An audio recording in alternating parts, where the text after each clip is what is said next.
We know that EVs are here to stay. The Tesla Cybertruck is clear evidence that automobile manufacturers are doing everything within their power to have electric vehicles compete well against ICE-powered vehicles. But why do the EVs come with so much drama? The latest trend in the EV fiasco is EV owners dishing out lawsuits like it's a regular affair. Hyundai has been sued, and Tesla, BMW, and Chevrolet are also victims. What exactly is going on? It's quite usual for manufacturers to talk up their products when it's released. They make all these huge claims hoping to attract customers. That works, and sometimes consumers are not too surprised if they find out that it's all talk. But when it leads to dire consequences for consumers, just like it has for electric vehicle users, the manufacturers will find themselves in court. And for Tesla, the first EV manufacturer, it's now a daily affair. When Tesla was advertising their vehicles, it kept going on about the incredible autopilot system and full self-drive capabilities. They assured potential users that the car would successfully drive on its own without the driver's attention. That turned out to be extremely false claims, and it unfortunately led to the injury and even death of some users. Of course, it led to lawsuits. In 2017, a class action lawsuit was filed against the company, alleging that many drivers reported autopilot to be essentially useless and demonstrably dangerous. For this, Tesla had to settle the suit for $5 million, the individual class members receiving between $20 and $70. Ridiculous as the settlement fee was, they got paid, but some others were not so lucky. Between July 2021 and May 2022, 392 accidents occurred while driving assistance systems were used. Out of these, 273 involved Teslas. So, in 2022, more cases were filed.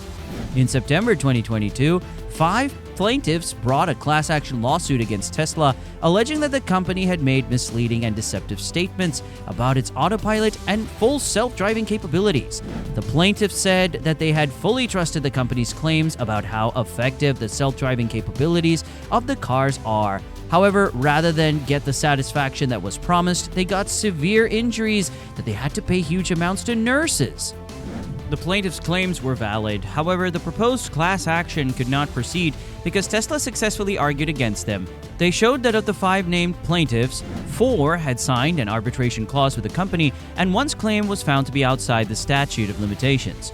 The arbitration agreement is included in their required agreements for purchasers with a 30-day opt-out clause. This agreement states that any dispute lasting more than 60 days will be decided by the automaker, not a judge. So the class action was dismissed. However, Tesla had to recall over 2 million cars in December 2023 because of the failure of this feature. The truth is, Tesla knew that they were making false claims about the autopilot feature. Maybe they hoped users wouldn't find out, but no one knows. Now they're paying dearly for it. However, the issues with the autopilot are not the only reason Tesla has found itself in court. In March 2024, a class action suit filed against Tesla was dismissed by a federal judge, not because their claims were invalid, but because they had signed the arbitration agreement. The plaintiffs had accused Tesla of falsely advertising estimated driving ranges for its electric vehicles. They suggested that the company had overstated how far it can travel on a single charge, and maybe even misrepresented the driving range on the vehicle dashboards. Unfortunately, the arbitration clause prevented the lawyers from pursuing their claims.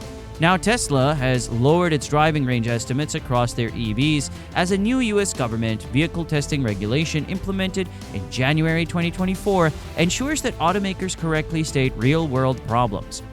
So, we've been going on about Tesla, but in reality, they're not the only ones facing legal troubles because of their EVs. Recently, General Motors and LG revealed that they would be establishing a $150 million fund to compensate Chevrolet Bolt owners after some of the vehicles went up in flames. This is in response to a class action suit that was filed against the Michigan automaker in 2020 for selling them vehicles with faulty batteries. In 2015, General Motors had unveiled the Chevrolet Bolt, the company's second EV model to hit the market. GM had partnered with subsidiaries of South Korean-based electronics company LG to create the batteries used in the vehicle with the hopes that it would fare well on the road. Unfortunately, a few years later, the bolts began to spontaneously catch fire, which led to the owners filing complaints about the problem with GM. The company immediately set to work, and they traced the fires to a manufacturing defect in the battery modules, which the automaker shared caused a short in the battery cells. The defects were so severe that in 2021, the company had to recall all bolts worldwide. and in December 2023, they had to put a complete stop to the production of the model. It was a huge blow to the company's finances and its reputation. But it was better than drivers turning into crisps because they owned an EV. Similarly, BMW is now facing a class action lawsuit because its vehicles are catching fire. The class action, which is held in North America, alleges that the company knew of the electrical defects in its vehicles but failed to warn regulators or the public. Although BMW denies the claims, saying it was totally speculative, they agreed to a settlement. The plaintiffs had further explained that the vehicles, BMW X5, had defective blower motor wiring systems and valve heaters which caused their vehicles to spontaneously combust and catch fire, even when not in use. They also mentioned that BMW had misled and concealed the faults in the vehicle, which meant it violated its 49-month or 50,000-mile warranty with the sale of the defective vehicles. In 2017, BMW recalled about 1.4 million vehicles due to their vehicles spontaneously combusting. For Hyundai, Kia, and Genesis, the class action against them alleges that the charge port design is faulty, causing extremely slow charging times and sometimes a complete recharge failure for the Hyundai Ioniq 5 and Ioniq 6, Kia EV6, and Genesis GV60 models respectively. The plaintiffs explained that the ports in these four EVs frequently overheat during level 2 charging. The issue often occurs as early as 30 minutes into the charging session and does not automatically restart even if it has cooled down to an acceptable temperature. They also allege that the three companies had advertised their car's ability to recharge at 48 amps. However, the charging failure often starts with charge rates of as low as 28 amps, almost half of what was promised. In an example stated in the lawsuit, a plaintiff who owns a 2023 Hyundai Ioniq 5 discovered that it takes 20 hours for his vehicle to get fully charged, which means it's charging at a 5% rate per hour. This is quite a distance from the advertisement's claims, which stated that it would take only 6 to 7 hours for it to charge when using a 240-volt level charger. To make things worse, some of the owners had lodged a complaint directly to the company, and they had issued a fix. However, the user said it was only a band-aid, not an actual fix to the problem. The lawsuit is still ongoing, but the representatives of Hyundai are still sticking to the claims that their solution is not a band-aid but a fix. Hyundai is aware of isolated reports of charging interruptions with the Ioniq 5 when used in connection with certain Level 2 home chargers. A software update is available for Ioniq 5 owners encountering this issue that reduces the likelihood of a stopped charging session by slowing the charging rate in response to charging temperature increases. Kia and Genesis have kept mute regarding the issue. Recharging is an important aspect of owning an electric vehicle, so any potential issue that could significantly slow charge times or even stop a charging session altogether is a major concern. The lawsuit would be quite intense if the affected parties don't quickly settle.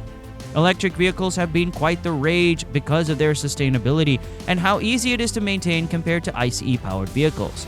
However, all these problems from faulty internal features and charging issues to the battery spontaneously catching fire make it quite difficult for users to trust these vehicles. How would the companies who plan to completely transition by 2035 survive? Do you believe all these issues will be rectified by then? Also, do you think the class action lawsuits are the right move against the companies? Let us know in the comments section below. Thanks for watching. Don't forget to like, share, and subscribe. See you in the next video.